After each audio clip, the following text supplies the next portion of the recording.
तो राम राम, राधे श्याम, भक्ति भाव विद रेणु रस्तोगी चैनल में मैं आपका स्वागत करती हूँ। तो जिनका आज जन्मदिन है उन सभी को हार्दिक शुभकामनाएं, और जिनकी मैरिज एनिवर्सरी है उन सभी को भी हार्दिक शुभकामनाएं।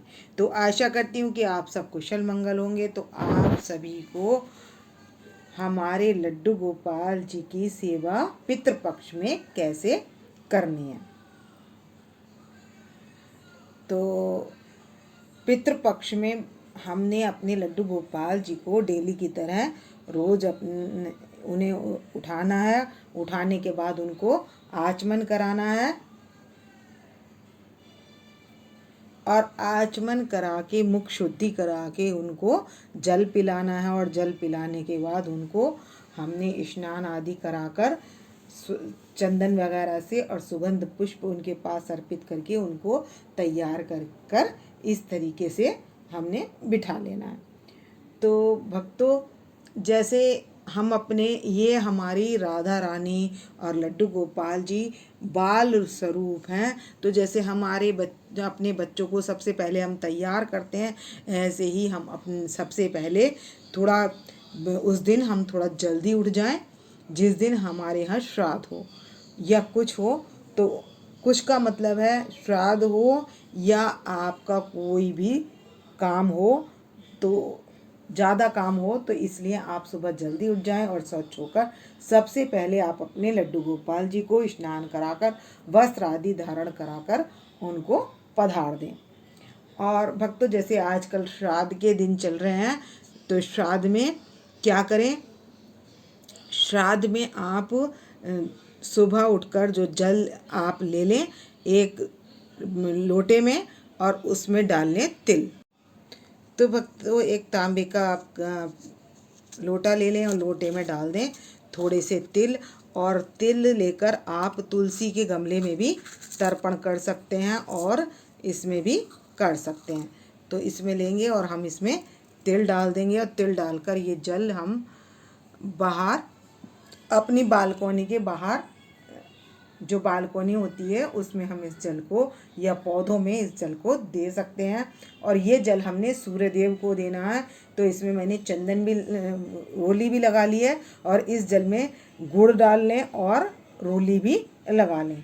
रोली डालकर इसको ये हम सूर्य देव को भी दे सकते हैं। तो भक्तों, गरुड़ पुराण में कहा गया है कि जैसे मृत्युलोक होता है उसमें हम सब लोग रहते हैं, और जो पितृलोक होता है, यमलोक होता है, पाताल लोक होता है, ऐसे ही पितरों का भी लोक होता है, वो दक्षिणायन में होता है। और इसीलिए पितरों के निमित्त क्या होता है, दक्षिण में ही हम उनको दिया जलाते हैं। तो पितरों के निमित्त क्या क्या किया जाता है। तो भक्तों, पितरों के निमित्त एक तो हमने रोटी निकालनी होती है पितरों के लिए, और वो हम रोटी गाय को दे दें। रोज़ एक रोटी निकालें शुद्ध सुबह सुबह, और वो हम रोटी गाय को दे दें। और एक अग्नि भी जमाई जाती है, और एक होते हैं हमारे जो हम चींटी को, कौवे को ये जो रोटी देते हैं, ये हम देते हैं श्राद्ध वाले दिन, जिस दिन हमारे घर में श्राद्ध होता है। तो एक कुत्ते को भी दी जाती है, और एक गाय को दी जाती है, और एक कौवे को दी जाती है। तो पूरी रोटी आपके यहाँ जो भी बनता है वो हमने पंचयज्ञ में कहलाता है ये। तो इस तरीके से हमें वो भी देनी है। तो भक्तों, पितृपक्ष में जैसे हम अपने लड्डू गोपाल जी को रोज करते हैं, उसी तरीके से हमें भोग भी लगाना है। तो हमने क्या लगाना है। तो भक्तों, हम सुबह थोड़ा जल्दी उठ जाएंगे उस दिन, और हम भोग कैसे लगाएंगे। तो जैसे हमने पूरी सब्जी जो भी कुछ हमने ले लेना है, जो भी आपने बनाना है, पूरी पकवान जो भी बनाना है, तो आप सबसे पहले क्या करेंगे, लड्डू गोपाल जी को तैयार कर देंगे, और उसके बाद अपनी रसोई में जाकर जो कुछ भी बना रहे हैं आप वो उनके लिए बना सकते हैं। तो जैसे कि आप खीर बना रहे हैं, तो खीर भी तो इस तरीके से आप लड्डू गोपाल जी की पूरी थाली निकाल लें, जो जो आपने बनाया है। श्राद्ध वाले दिन पूरी बनाई है आपने, सब्जी बनाई है, रायता बनाया हो, या आपने खीरा काटा हो, जो भी चीज़ आपने लगाई हो, तो तो वो क्या करें, अपने लड्डू गोपाल जी की थाली पहले लगाकर रख दें। और उससे पहले लड्डू गोपाल जी के थाली से पहले कौवे की और इसकी पूरियाँ सबसे पहले उतरेंगी। और उसके बाद जो पूरी उतारोगे तो आप लड्डू गोपाल जी के भोग के लिए उतार लें, और उसके बाद पंडित जी के जिमाने के लिए, आपने जिस भी पंडित को बुलाया है तो उसको जिमाने के लिए आप थाली तैयार कर लें। तो हमने सबसे पहली थाली जो है हमने हरि विष्णु के लिए, अपने विग्रह स्वरूप अपने लड्डू गोपाल जी के लिए सबसे पहले निकाल लिया है। तो भक्तों मैंने यहाँ पर रायता ले लिया है, सब्जी ले ली है और पूरियाँ ले ली हैं। तो अब मीठे में आप 2-4 जो भी आप भोग लगा रहे हैं, तो जो भी आप उस दिन भोग पंडित जी को लगाने वाले हैं अपने, तो वो सारा भोग अपने लड्डू गोपाल जी के सामने ज़रूर रखें। तो इस भोग को मैं इनके पास 15 मिनट के लिए रखूँगी और 15 मिनट बाद ये प्रसाद बन जाएगा। तो भक्तों हमने रखने से पहले, पर्दा डालने से पहले बजा लेनी है घंटी, और हाथ जोड़कर अपने लड्डू गोपाल जी से क्या करनी है, विनती करनी है कि आप भोग स्वीकार कर लीजिए। आपको भोग का भजन आता वो भी गा सकते हैं, और नहीं तो आप नॉर्मली ताली बजाकर भी आप अपने लड्डू गोपाल जी को भोग लगा सकते हैं। तो ताली बजाएंगे तो 3 बार बजाएंगे, और घंटी बजा कर अब मैं डाल दूंगी अपने मंदिर में पर्दा, और पर्दा डालने के बाद इसको 15 मिनट में खोलते हैं। तो भक्तों 15 मिनट हो चुके हैं और ये प्रसाद बन चुका है। तो आप सभी इस दृष्टि भोग प्रसाद को ग्रहण कीजिए। और सबसे पहले आपने लड्डू गोपाल जी को ड्राई फ्रूट के साथ दूध दे सकते हैं, मिश्री के साथ, माखन के साथ, जो भी आपके पास हो। तो आप लड्डू गोपाल जी को दूध अवश्य दे दें, क्योंकि हमें भोजन बनाने की तैयारी में टाइम लग जाता है। तो इसलिए आप सबसे पहले दूध ज़रूर दे दें लड्डू गोपाल जी को अपने बाल से, क्योंकि हमारे लड्डू गोपाल जी और राधा रानी बाल स्वरूप हैं। तो इनको सबसे पहले इनको दूध अवश्य दे दें। तो भक्तों इन दिनों जो दिया जाता है, जो दान किया जाता है, वो पितरों के लिए निमित्त किया जाता है, जिससे हमारे पितृ तृप्त हो सकें। तो जो हम भोजन देते हैं वो पितृ हमारे प्रसन्न होते हैं और हमें आशीर्वाद देकर जाते हैं। तो भक्तों यमलोक में होता है अंधेरा, और अंधेरे के लिए किया जाता है दीपदान। तो दक्षिण की तरफ, आपके फ्लैट के बाहर दक्षिण की तरफ आपको दिया जलाना है। तो आप एक मिट्टी का दिया ले लें। तो एक प्लेट ले लेंगे और प्लेट में कुछ पुष्प लगा लेंगे, और पुष्प में रख लेंगे एक दिया, कोरा दिया रख लेंगे, और उसमें हम लगा देंगे बाती। तो इसमें ले लेंगे हम बाती, और बाती इसमें डालेंगे हम सरसों का तेल। तो भक्तों इसमें मैंने सरसों का तेल डाल लिया है, और इसको हम जला लेंगे। और जलाने के बाद इसको हम इसमें डाल देंगे तिल, काले तिल, 2-4 तिल डाल देंगे। तो भक्तों आप दीपक पीपल के नीचे भी जला सकते हैं, और ये जो बता रही हूँ ये तो आप घर में ही जलाएंगे, घर के बाहर, और पीपल के जड़ में और तिल डालकर जल भी दे सकते हैं।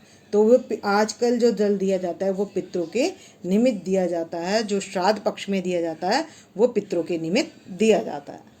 तो भक्तों ये जो पितरों के निमित्त दिया जलाना है, ये डेली जलाना है आपको, और इसमें तिल भी डेली।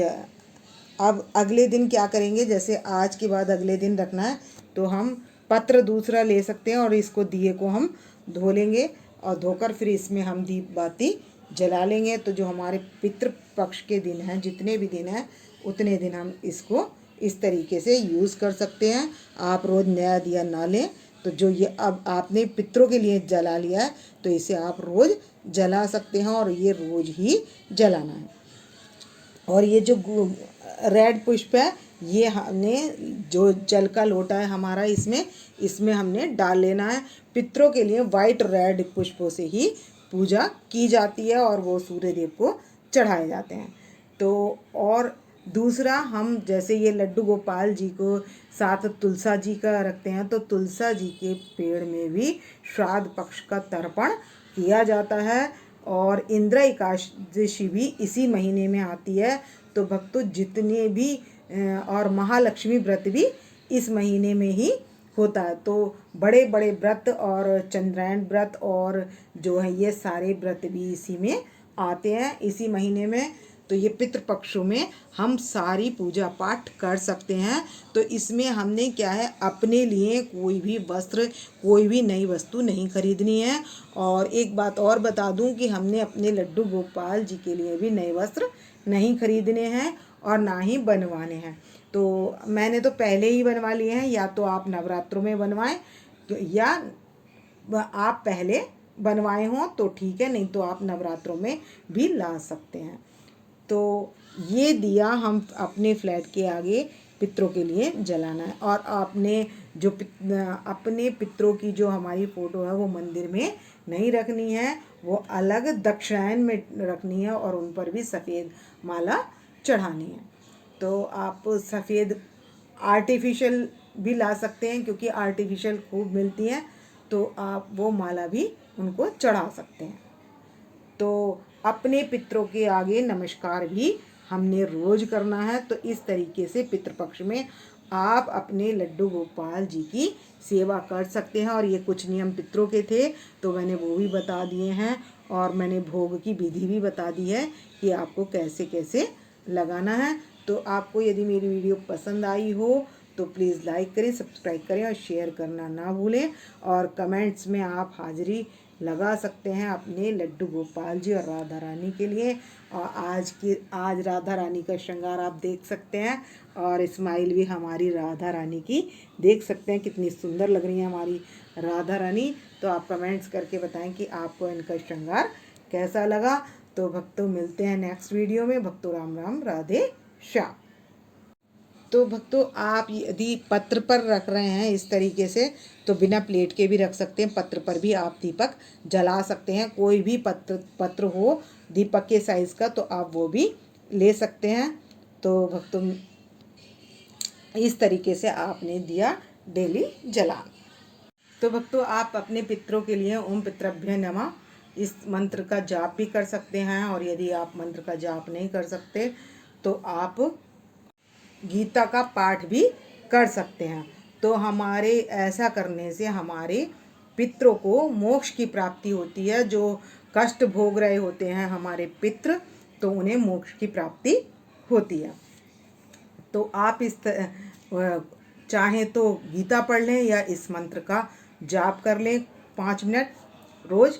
तो ऐसा करने से और हमें पितरों को भोग देने से उनकी जो है, उनको वहाँ पर कुछ भी नहीं मिलता, क्योंकि यम के जो रास्ता है वहाँ जाने पर ना तो हमें खाना मिलता है, ना पानी मिलता है, और हमारे ना ही वस्त्र मिलते हैं। तो इसलिए हमने जो है ये सब चीज़ें अपने पितरों के निमित्त देनी है, जिससे कि हमारे पितरों को सुख की प्राप्ति हो। और मोक्ष की प्राप्ति के लिए हमने गीता करें।